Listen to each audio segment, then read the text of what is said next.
ravie de vous retrouver pour un nouveau tuto consacré au mâche. Alors pourquoi le mâche? Parce que je trouve que cet aliment a des qualités nutritives qui sont assez intéressantes dans la ration du cheval. En effet, c'est un aliment en fait qui est très digestible. D'une part parce qu'il est composé de flocons de céréales, ce sont des céréales qui sont floconnées. L'intérêt du floconnage en fait, ça permet d'avoir une sorte de première digestion de la céréale, donc c'est très digestible.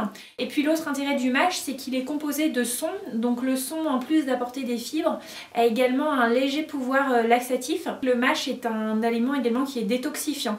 Donc le mâche en fait il va trouver sa place à la fois dans les rations des chevaux de sport. Donc moi pour les chevaux de sport j'ai l'habitude de l'utiliser plutôt le soir, donc en remplacement de la ration habituelle et surtout en fait après un effort intense. En ce qui concerne les chevaux au repos, je l'utilise donc pareil une fois par semaine en remplacement de la ration, plutôt le soir pour des questions pratiques. Bon, l'autre avantage c'est que c'est un aliment qui est très appétant, donc souvent les chevaux sont vraiment contents de trouver ça dans leur mangeoire. Donc maintenant je vais vous montrer comment on prépare un mâche.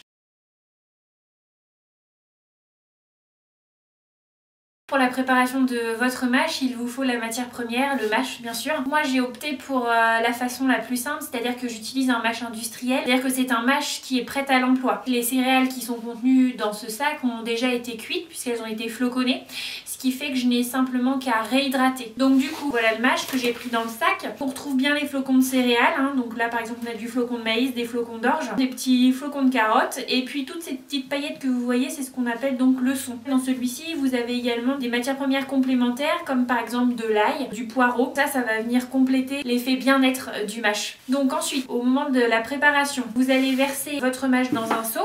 Donc là, j'ai utilisé 2 litres de mâche. Je verse dans un seau. Et donc on passe à la phase de réhydratation. Il y a 2 options.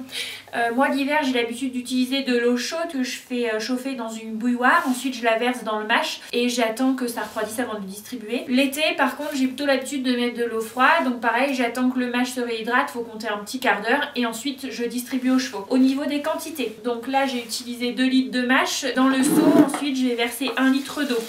Au niveau de ces quantités-là, en fait, ça permet d'avoir un mâche assez épais. Il y a une autre option aussi que j'utilise par exemple pour les chevaux qui sont au repos ou convalescents. Je mets 2 litres de mâche pour 2 litres d'eau, ce qui permet d'avoir un barbotage. Bon et ben voilà, notre mâche est prêt, il a pris le temps de refroidir. Désormais il est tiède, donc prêt à distribuer à mon cheval. Et à mon avis, ça va lui plaire.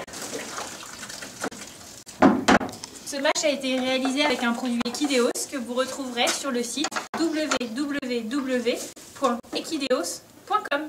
À bientôt!